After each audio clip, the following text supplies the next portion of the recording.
Yeah, welcome to Vanguard Life. My name is Evelyn Usman. As you all know that today is the International Day for Women, and the theme is Balancing for Better. And in this segment, we'll be talking on women and security. And I have someone in the studio that I know can do justice to this theme, because she's a woman. She's not just a housewife, she's a career woman, a woman that has been able to blend career and family. And she's no other person than the former police public relations officer for the Lagos State Police Command under CP Fatai Owosheni, who is now retired. From there, she was moved to the Zonal Zone 2 Police Command at Onikon, which oversees activities of the Lagos and Ogun States Police Commands. She's no other person than Chief Superintendent of Police, Dolapo Badmos. You're welcome, madam. Thank you, Evelyn. Okay, straight away, like I rightly said, women and security. Now I want us to begin with violence, domestic violence. We've had cases of women that were sent to their early graves in the cause of domestic violence.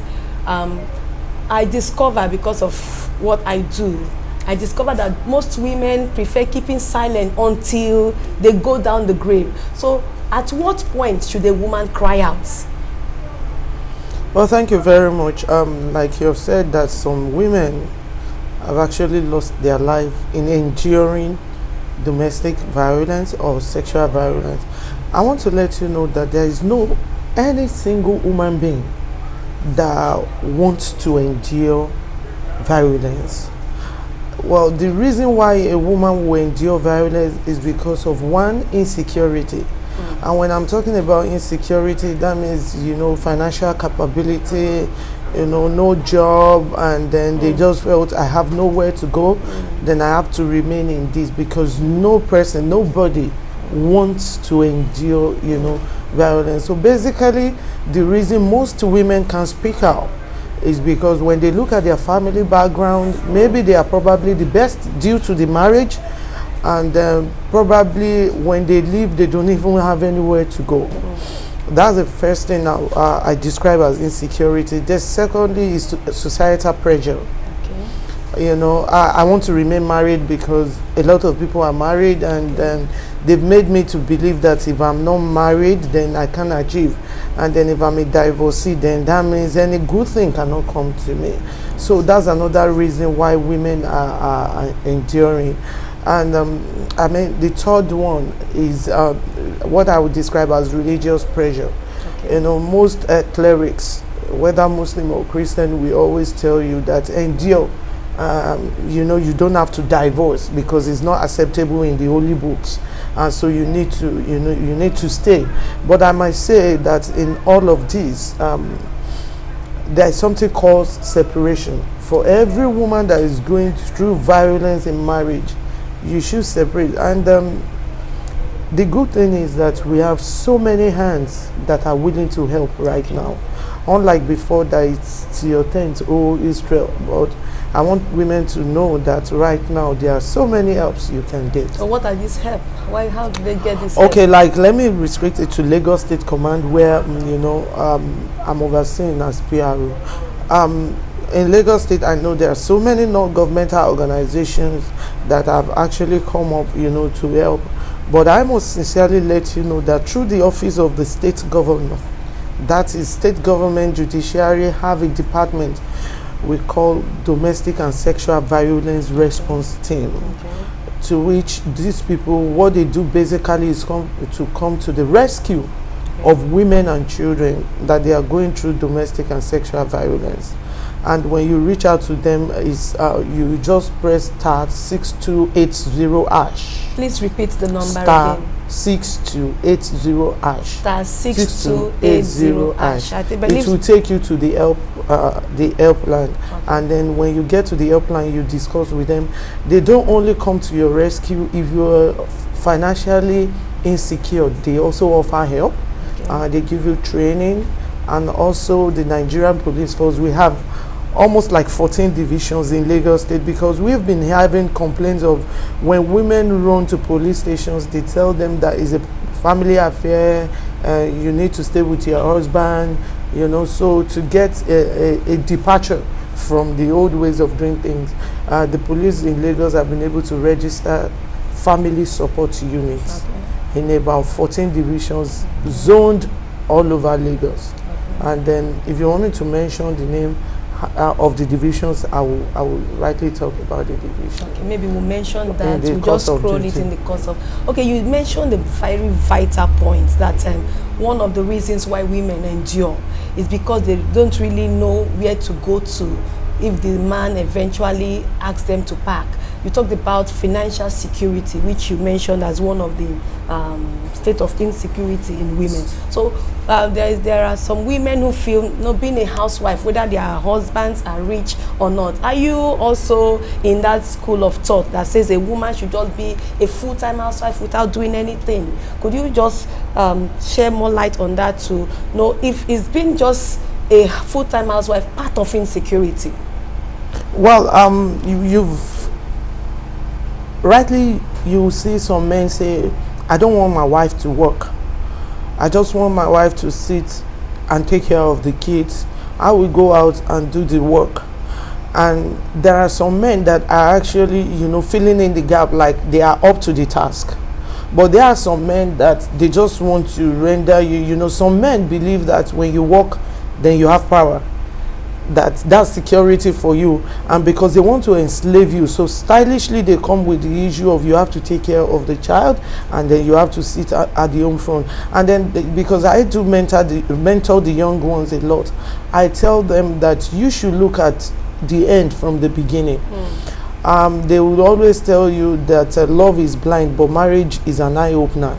So you figure it out. If I'm not working and this man, decide to misbehave, how will I cope? If you have family you can run to, you can take the risk. But when you look at yourself and you see your family background and you see that the risk is not worth it, then you come to a round table with the man you're going to marry. You tell the man, I need to work. You understand? And if the man is not agreeing, I think you can take a better shot at another marriage, because it's better late than having a marriage that is giving you problem and they might send you to an early grave.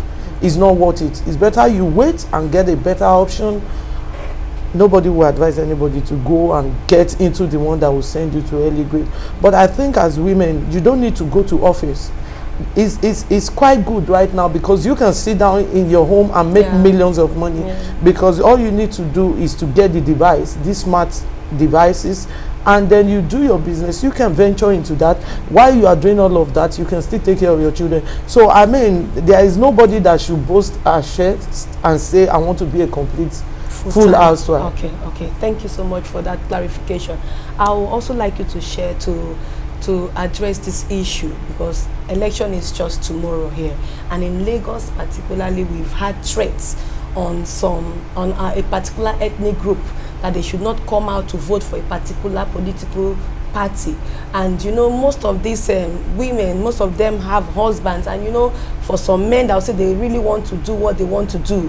When we talk about women and security, it also boils down to the home front. So what assurance as a police officer, what assurance are you giving to this particular ethnic group, because they've been threatened that their shops will be burnt down, their houses, and so the impact of it falls back at the women? So when we talk about women and security, what security measure has even the zonal police command, zone 2, that oversees Lagos, what security measure do you have in place to ensure that this threat is not carried out?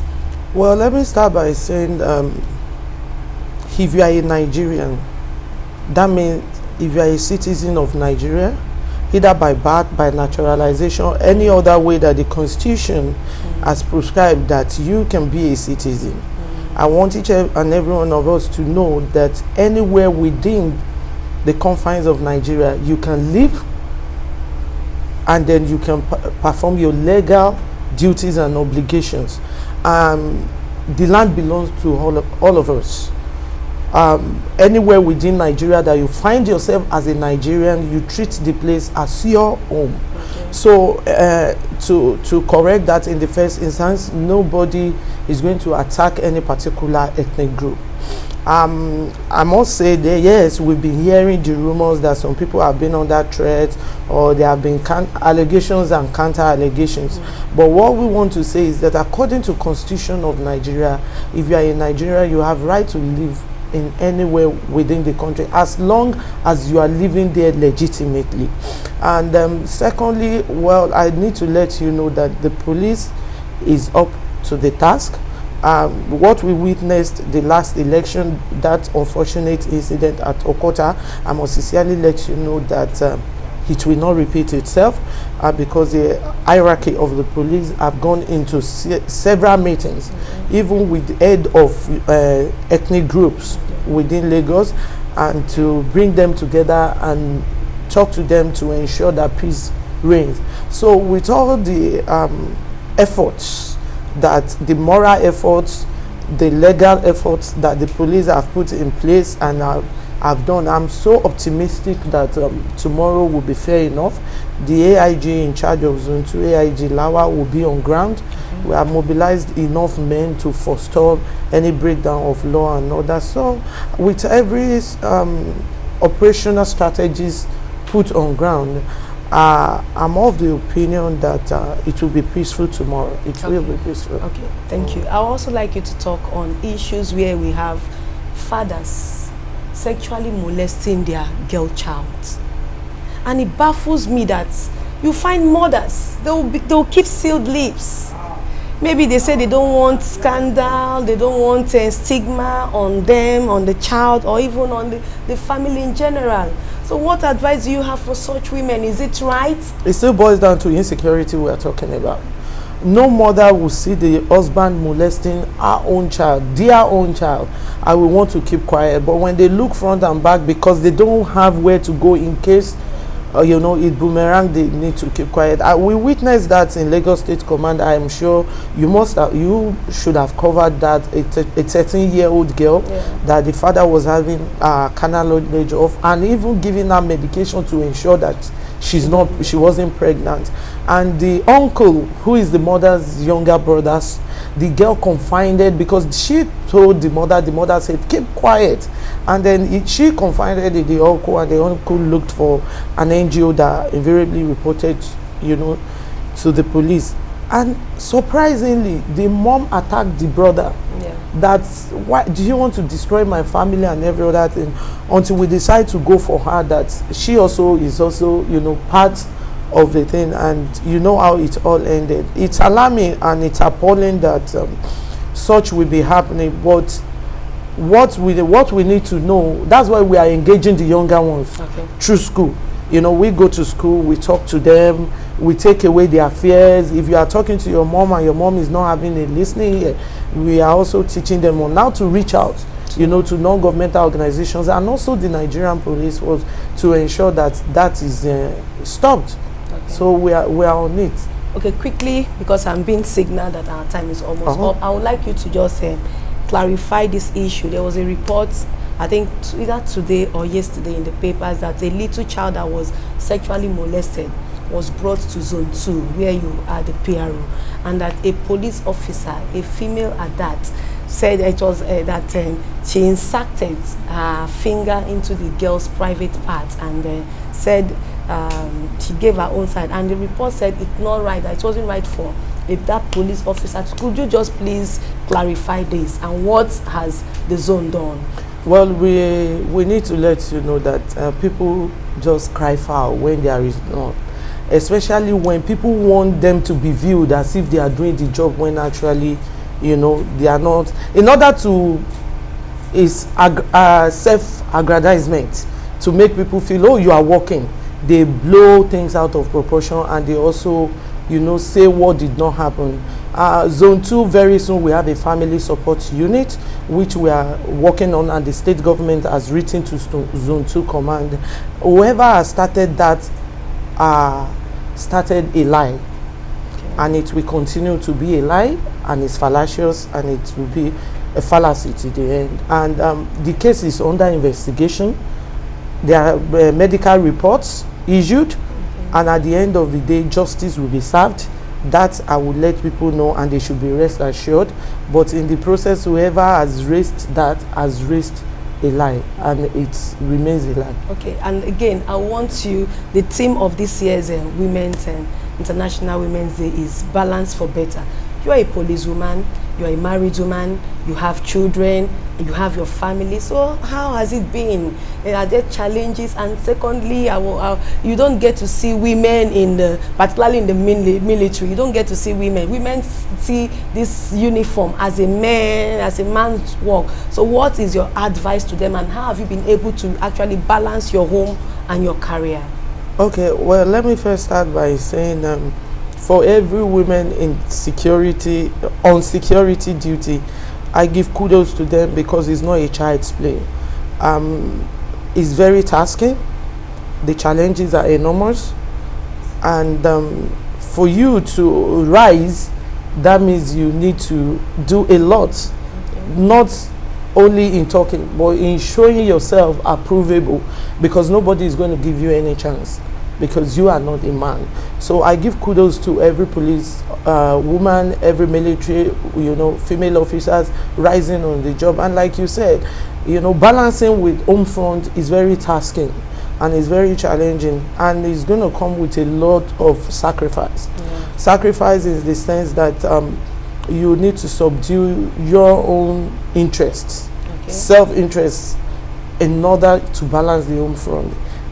If you are a mother and you want to do it in such a way that you don't lose the touch with your children, you don't lose the touch with your husband, and right on the job you are still performing. So I mean, it means that for you to take care of your own children, you have to wake up like 4:30 a.m. So you sacrifice your sleep.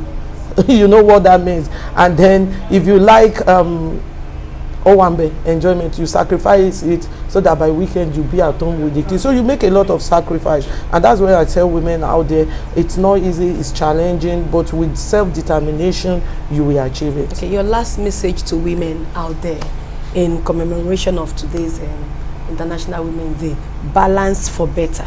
Just your message. Well, I want to wish every woman out there, if you are a woman, born as a woman. I'm not saying the other way around. If you are born as a woman, I want to wish you a happy Women's Day, and I want to say you are strong, and you can be stronger than you can think of, and don't ever be subdued by any man, because you are stronger than men, and you can do anything that they think you cannot do. You are the one that makes this world very interesting. Without women, the world can never be interesting. So you are strong, you are bold, you are beautiful, and you can achieve anything you lay your hands on. Wow. That's why we are women. We are better. Wow. All those accolades. I know the men don't like that. Of course, and I believe our men that are watching now will be so jealous of us. Of course, we are the cream of creation. Yes. Without women, you won't have men. Men they are incomplete without women. Yes. So I really want to appreciate you for coming. I called you on a short note and you just delivered. I thank you, and I also want to let you know that I admire you from afar. Thank you. Because the time I called after 10 and you were still in the office, I was like, how? Even though we do same job like that. So I wish you well in your job. Thank you so much. And I pray that you have more of this promotion. Amen. Thank you so much. So viewers at home, I've been speaking with Chief Superintendent of Police, Dolapo Badmos, the Zonal Public Relations Officer, Zone 2 Police Command. Until I come your way again, I am Evelyn Usman, Vanguard Live. Thank you.